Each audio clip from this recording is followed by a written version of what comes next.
Bharatiya Janata party के दबाव में नीतीश जी ये काम नहीं कर पा रहे हैं और यही उन आदरणीय राहुल जी के बोलने का मकसद था। तो जो उद्देश्य था उस जनगणना का वो पूरा हो जाता। यही राहुल गांधी जी कह रहे थे। अगर आप नवीं ये में नहीं डालते हैं शेड्यूल में, तो हम लोग ठंडे बास्ते में डालने के लिए और 2 दिन में अखबार की सुर्खियां बटोरने के लिए अगर सरकार करती है तो उसका कोई मायने नहीं रह जाता। राहुल जी आए, मौर्या में तेजस्वी प्रसाद यादव जी ने स्वागत किया और जब सारा कार्यक्रम समाप्त हुआ तो राहुल जी भी कुशल क्षेम जानने के लिए लालू जी के यहाँ गए। तो उसके बाद कुछ बचता है क्या? देखिए, गाड़ी में जब हम लोग आ रहे थे तो राहुल जी ने पूछा इस सवाल कि जातीय जनगणना सबसे पहले बिहार में हुआ और हम लोग सब चाहते थे कि जातीय जनगणना हो। राहुल गांधी जी का तो हर जगह जहाँ कहीं भी भाषण होता है वो इस मुद्दे को उठाते हैं, लेकिन जातीय जनगणना इसलिए नहीं हुआ था कि उसको ठंडे बस्ते में डाल दिया जाए। और उसका कारण मैं समझता हूँ, नीतीश कुमार जी हम लोगों से अलग हो गए और भारतीय जनता पार्टी के साथ सरकार बना ली। आप लोगों ने भी कई बार सवाल उठाया, उनका जवाब क्या होता है कि ये अभी कोर्ट में पेंडिंग है, कोर्ट जो फैसला करेगी तब फिर उसके बाद हम लोग फैसला करेंगे। लेकिन सही बात ये है कि डबल इंजन की सरकार की बात जरूर करते हैं नीतीश कुमार जी और विकास की बात करते हैं। अगर उनकी मंशा साफ है तो जो 95 लाख परिवार को 2-2 लाख रुपए देने की बात हुई थी, तो क्या किसी परिवार को मिला क्या? 1 मिनट लगता है कि सुप्रीम कोर्ट से वो अपना ये वापस कर ले और यहाँ आके विधानसभा का सत्र बुलाएं। सत्र आहूत करने में भी ज़्यादा समय नहीं लगता है और विधानसभा का सत्र से 9वीं सूची में डाल के उसको भेज दें भारत सरकार को। 9वीं सूची में जैसे ही हो जाएगा तो इसका मार्ग प्रशस्त हो जाएगा, क्योंकि जनगणना का मतलब केवल ये नहीं था कि आरक्षण के दायरे को बढ़ाने की बात हुई थी जो यहाँ हाई कोर्ट ने खारिज किया था। तो इसमें नीतीश कुमार जी की सरकार को क्या लगता है? भारतीय जनता पार्टी के दबाव में नीतीश जी ये काम नहीं कर पा रहे हैं और यही उन आदरणीय राहुल जी के बोलने का मकसद था, कोई दूसरा मकसद नहीं था। दबाव बनाते तो बिहार सरकार ही तो सुप्रीम कोर्ट गई है, तो वहां से ये अपना एप्लीकेशन वापस करके और 9वीं सूची में जैसे ही डल जाएगी तो जो उद्देश्य था उस जनगणना का वो पूरा हो जाता। यही राहुल गांधी जी कह रहे थे। हम लोगों की सरकार ने भी तेलंगाना में किया है, वहां तो कोई प्रॉब्लम नहीं हो रहा है, जो घोषणा हुआ था उसके अनुसार हो रहा है। कर्नाटक में कांग्रेस की सरकार कर रही है और आप देखिएगा वहां भी सख्ती से वो लागू होगा। तो उसको गलत दिशा में नहीं जाना चाहिए, यही उनके कहने का मतलब था और मतलब साफ था। तो 9वीं केंद्र सरकार किसकी है? उसमें नीतीश जी शामिल नहीं है क्या? मैं सुन रहा था ललन जी बड़े आदमी हैं, भारत सरकार के मंत्री हैं, संजय झा जी भी बड़े आदमी हैं, बड़े नेता हैं, उनका भी मैं सुन रहा था टीवी पर। तो जब डबल इंजन की सरकार है तो आप सुप्रीम कोर्ट से वापस करके यहाँ से विधानसभा का सत्र बुला के पारित करिए और भारत सरकार से क्लियर कराइए। यही तो कांग्रेस पार्टी चाहती है। और मित्रों, आप सभी का स्वागत और आपके माध्यम से कांग्रेस पार्टी के सभी विलेज लेवल वर्कर से लेकर सभी वरिष्ठ साथियों नेताओं का मैं हृदय से आभार प्रकट करता हूं, उनका धन्यवाद करता हूं जिन्होंने मिलजुल कर अभूतपूर्व स्वागत किया आदरणीय राहुल गांधी जी का, जो सम्मान्य नेता हैं कांग्रेस पार्टी के।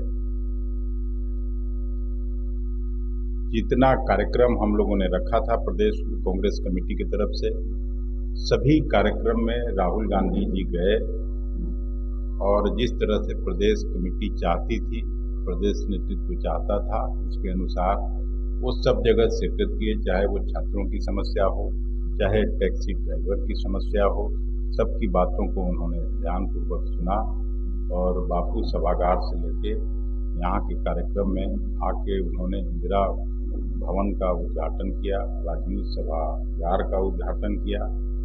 हम आपके माध्यम से इंजीनियर मंजूर आलम साहब को भी हृदय से धन्यवाद देना चाहते हैं कि उन्होंने पूरा अपना श्रम लगा के और इंदिरा भवन बनाने का काम किया। उनको हम प्रदेश कांग्रेस कमेटी की तरफ से हृदय से धन्यवाद देते हैं, अपने साथियों की तरफ से धन्यवाद देते हैं। आज जो आप लोगों के बुलाने का मकसद था कि हम लोगों का जो एक कार्यक्रम है, जय बापू जय भीम जय संविधान, उसको लगातार हम लोग चलाने का काम करेंगे पूरे राज्य में। और उसका शुरुआत चंपारण, सासाराम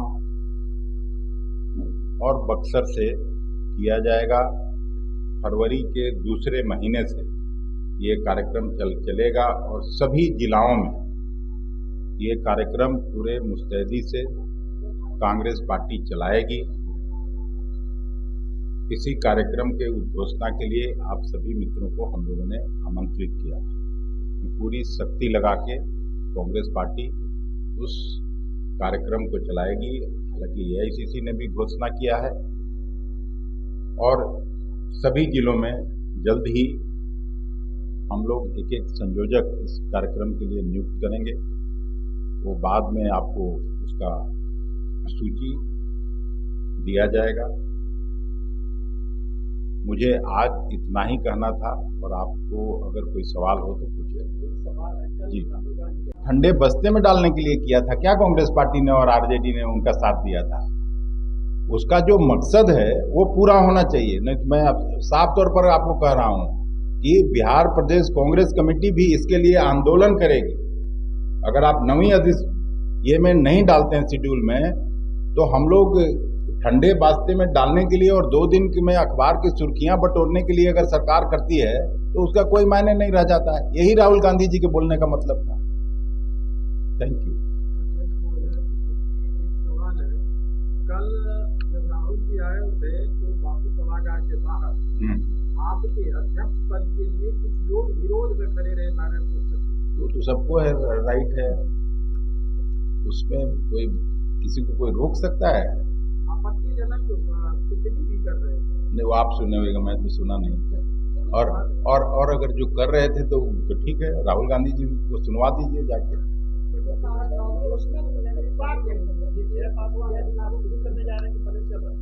नहीं, ये घोषणा तो वहाँ से हुआ है। हम लोग का जो CWC का बैठक हुआ था बेलगांव में, वहाँ से ये हुआ है। तो इस कार्यक्रम का शुरुआत हम लोग दूसरे सप्ताह से शुरू करेंगे और पूरे उसको ये ले जाएंगे। उसमें भी कास्ट सेंसस का और ये सब बात है, तो सबको, हाँ, सभी जिलों में उसका शुरुआत, चूँकि जय बापू की कर्मभूमि है चंपारण, तो वहाँ से शुरू करेंगे। फिर उसके बाद सासाराम में करेंगे, बक्सर में करेंगे और फिर उसको आगे बढ़ाते हैं।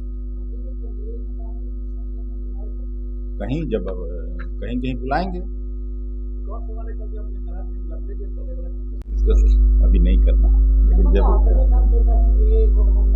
नहीं हम आपने देखा होगा कि राहुल जी आए, मौर्या में तेजस्वी प्रसाद यादव जी ने स्वागत किया और जब सारा कार्यक्रम समाप्त हुआ तो राहुल जी भी कुशल क्षेम जानने के लिए लालू जी के यहाँ गए। तो उसके बाद कुछ बचता है क्या? अब फिर वही कह रहे हैं कि सवाल पर सवाल अभी मत करिए। कल के लिए थैंक यू।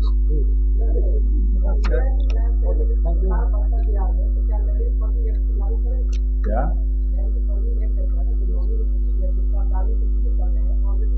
अभी पहले चुनाव लड़ने दीजिए, सरकार से बाहर करने दीजिए, तब फिर आपके सवाल का रेलेवेंस होता है।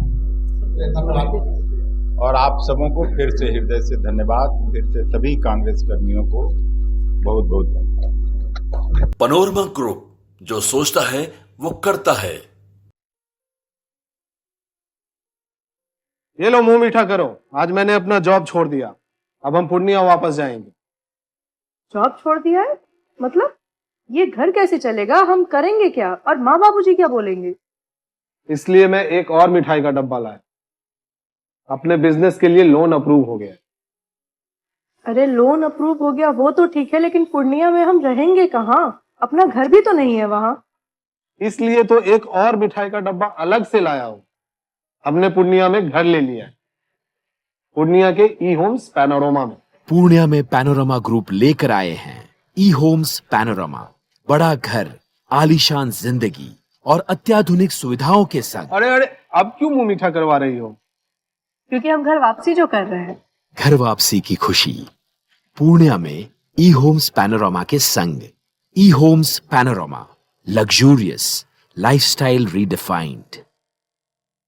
नेताजी सुभाष मेडिकल कॉलेज एवं हॉस्पिटल का ऑर्थोपीडिक विभाग बिहार के सर्वश्रेष्ठ ऑर्थोपीडिक विभागों में से एक है, जहां दुर्घटना या अन्य कारणों से फ्रैक्चर के मामलों का नवीनतम तकनीक से इलाज की सुविधा उपलब्ध है। NSMCH, अम्हारा, बिहटा, पटना।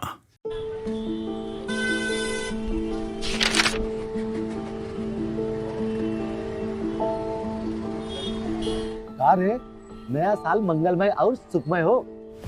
का मंगलमय और का सुखमय? ये अखबार देख, रोज कत्लेआम, लूटपाट, हत्या। 20 बरिस से की हाल बा।